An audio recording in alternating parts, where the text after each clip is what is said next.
galing kay Arjan Chris Vlog. I-credit po natin sa kanya yan na kung saan mga kababayan, meron po siya nakuhang post ni Jesus Falsis.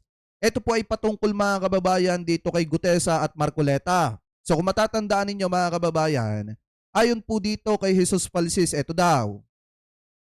Wait lang yan. Sabi po dito, Marcoleta's fake witness. Fake daw na witness itong si Gutesa. Bakit nasabing fake witness? Sabi dito, Senator Ping Lacson on Marcoleta's rule in Orly Gutesa testifying as a witness. Wala na si Gutesa sa registered address niya sa affidavit. Ipapadala namin ang subpoena for Gutesa through Senator Marcoleta and Mike Defensor para sa susunod na November 14 ng Blue Ribbon Committee or yung paparating na hearing ng Blue Ribbon mga kababayan sa November 14. Sabi pa dito, chinek ko yung CCTV sa Senado nung araw ng pagdinig. Dumating si Gutesa as early as 8:27 a.m. Dumiretso siya sa opisina ni Senator Marcoleta. Paglabas niya, sinamahan siya nung staff ni Senator Marcoleta doon sa gallery. Pinababa at tinawag siya ng 10:27 a.m. galing daw po sa gallery. Ganoon kalawak yung pakikipag-ugnayan ni Gutesa kay Senator Marcoleta kasi maaga siyang dumating, pumasok sa opisina ni Senator Marcoleta, he stay there for around 30 minutes pagkatapos lumabas. So ngayon kung titingnan niyo mga kababayan nung araw pala na nag-witness etong si Gutesa, nung araw na ipinakilala siya ni Marcoleta, ang tagal po pala niyang nagstay mga kababayan sa opisina ni Marcoleta na umabot ng 30 minutes. So bakit ganun katagal nananatili sa opisina ni Marcoleta etong si Gutesa? Baka dahil nga mga kababayan, ginagawa o dinudoktor di umano. Hindi ko naman sinasabing totoo, hindi ko naman din sinasabing hindi.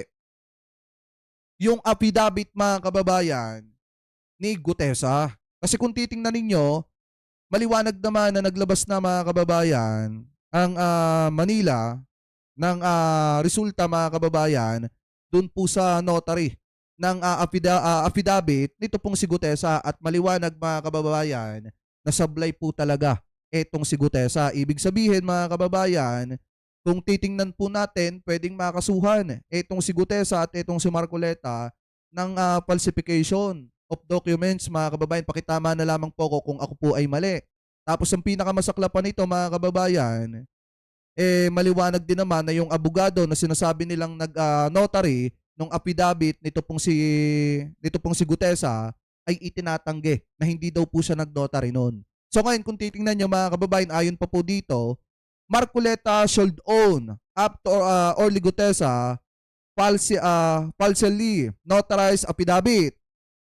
And ang tagal ng 30 minutes. Ano kaya pinag-usapan ni Marcoleta at Gutesa from 8:27 a.m. to 9 a.m.? So kung titingnan ninyo mga kababayan, kayo na po yung bahalang mag-isip. Hindi na natin dadagdagan yan. Kasi kung si Gutesa nagstay ng mahabang oras, umabot ng 30 minutes, halos kalaating oras, sa opisina po nito pong si Senator Rodante Marcoleta, alam nyo na kung ano po yung ibig sabihin mga kababayan.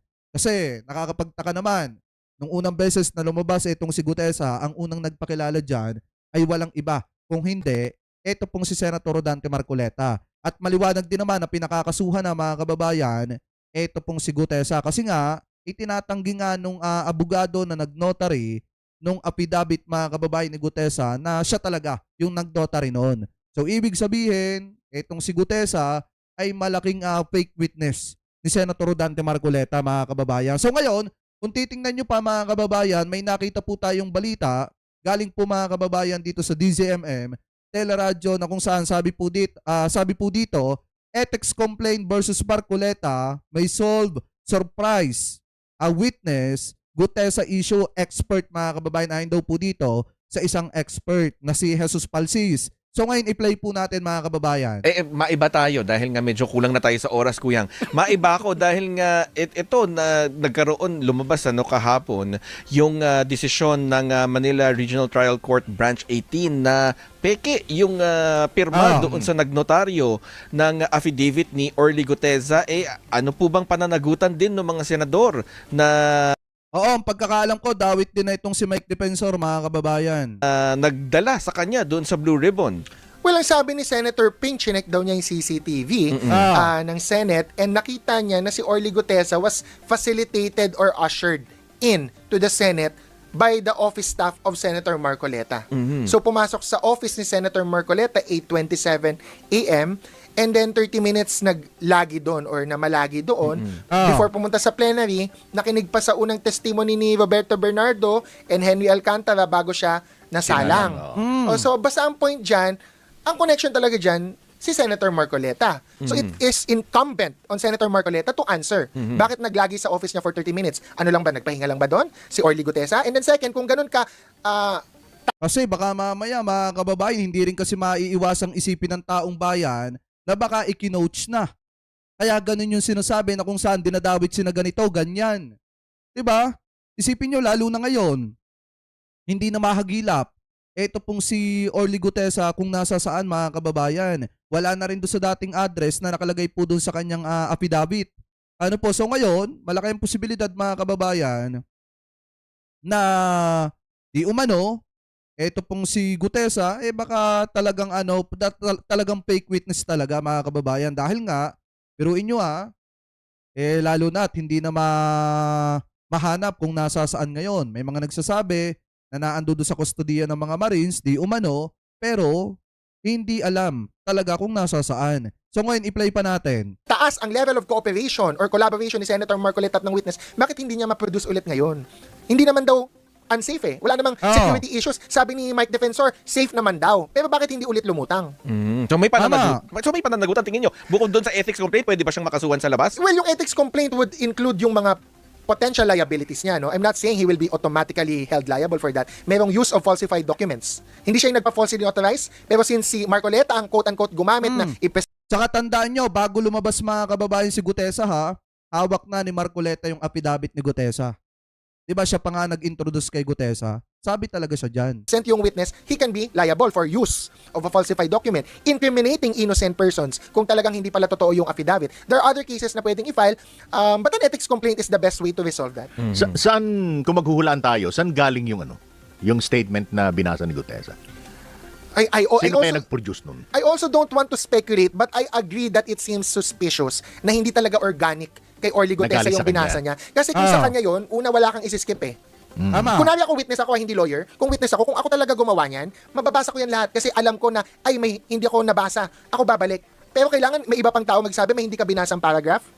Tsaka tandaan nyo, mga kababayan, katulad nung kay Manong Sabit kanina, kung siya ang gumawa ng statement na yon, kung siya ang nagsulat nun, kahit pag binasa mo yan, kahit hindi mo gaanong basahin yung mo, alam mo na yung sasabihin mo. Alam mo na kung ano yung bibigkas ng bibig mo kasi ikaw na yung gumawa niyan Alam mo na kung paano i-explain, alam mo na kung paano mo sasabihin publicly yung ginawa mong affidavit. Ngayon, mga kababayan, hindi na kailangan pang sabihin ni Marcoleta na may nalilikdangan ka. Ganito, nalalampasan mo ito. Kasi mga kababayan, sa totoo lang, kung talagang kino-coach yan, ganun nga yung mangyayari. 'Di ba? Itatama yung mga nalikdangan, yung mga pamali-maling sinasabi ni Guteza, halos si Marcoleta nga nagko-correct Kaya doon pa lang mahahalata nyo na. Parang yun, kaduda-duda. Hindi, tsaka kung pupunahin mo, di ba? Kung pupunahin mo, sinita ni Marcoleta na may nilalagpasan ka Pero bakit si Marcoleta lang ang nakapuna?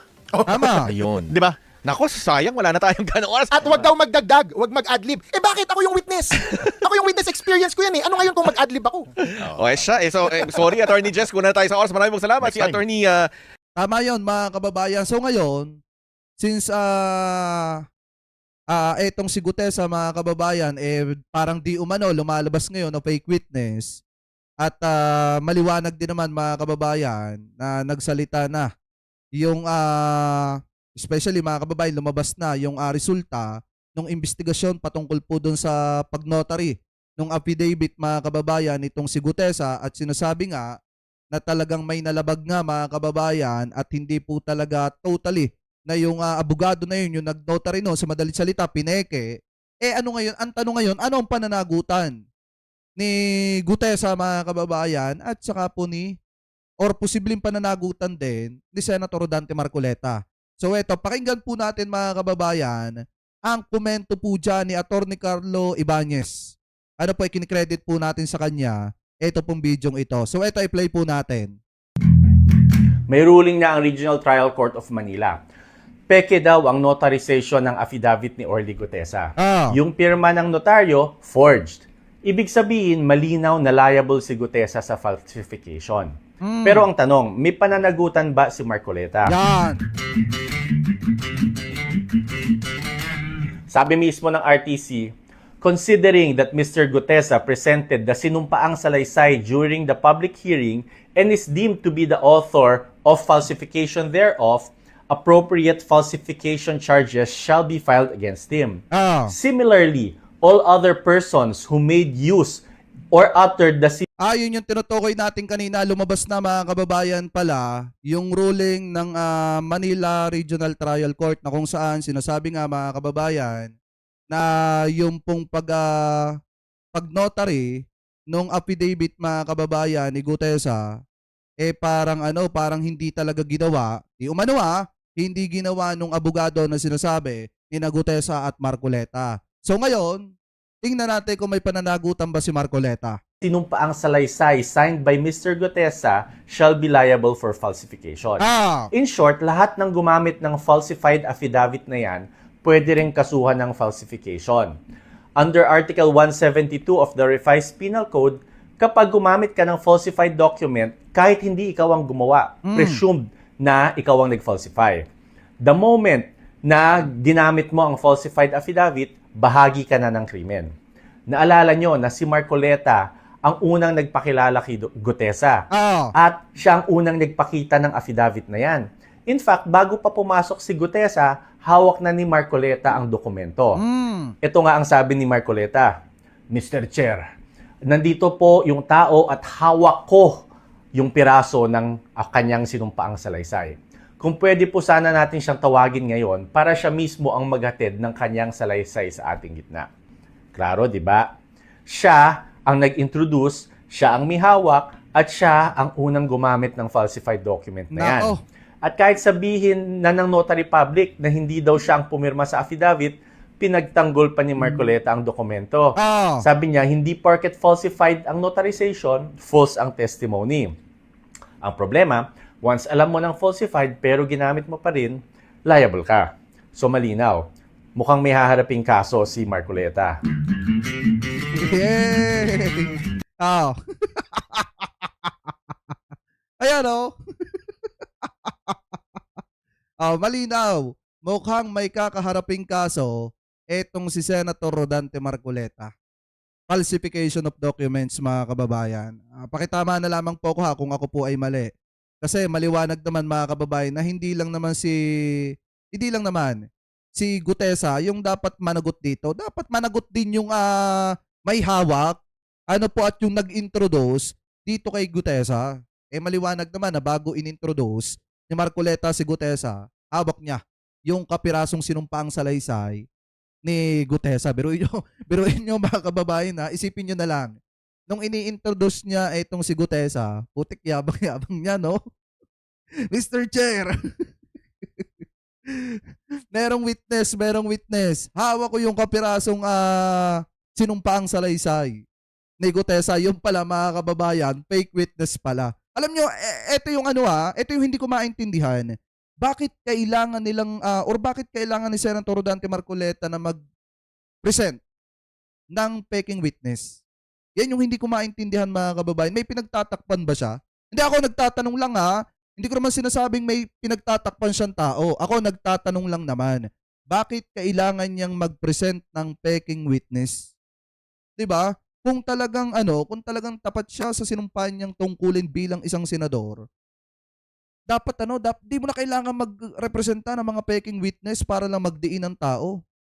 'Di ba? Siyempre kasi gusto niyang masangkot si Martin para after nun, rekta na kay PBBM. Ganun ba? Kasi biruin niyo mga kababayan, sa pool naman nung lumabas itong si Gutesa, hindi naman talaga kapanipaniwala yung sinasabi. Sa akin lang kasi mga kababayan, kung talagang sangkot si Martin Romualdez diyan, dapat siyang managot. Pero kung aakusahan siya ng katulad ng ginawa ni Gutesa, parang hindi naman po ata makatarungan yon. Hindi, para sa akin in my personal opinion. So ngayon kung titingnan nyo, maliwanag naman po, sinabi dito ni Atty. Carlo Ibanez na may kakaharaping kaso, ito pong si Marcoleta. Ngayon, kung nagsinungaling naman itong si Gutesa dun sa kanyang affidavit, at yan po mga kababayan ay ikinoach lang o itinuro lang sa kanya. Pagpalagay natin, di umano ni Senator Rodante Marcoleta ng kanyang mga staff, di umano hindi ko naman sinasabing totoo, hindi ko naman din sinasabing hindi. Pwede rin pong humarap itong si Gutesa sa pananagutan mga kababayan ng pagsisinungaling. Diba? Perjury po yan, pagkakaalam ko, pakitama na lamang po ko kung ako po ay mali. So ngayon, maliwanag naman na mananagot mga kababayan, ito pong si Senator Rodante Marcoleta, may kakaharapin siya or posibleng kakaharapin na kaso. Ano po? So kayo, mga kababayan, ano po masasabi ninyo hingil po dyan? Comment below na lamang po kung ano pong opinion nyo hingil po mga kababayan sa sinabing ito ni Atty. Carlo Ibanez, kinikredit po natin sa kanya yan.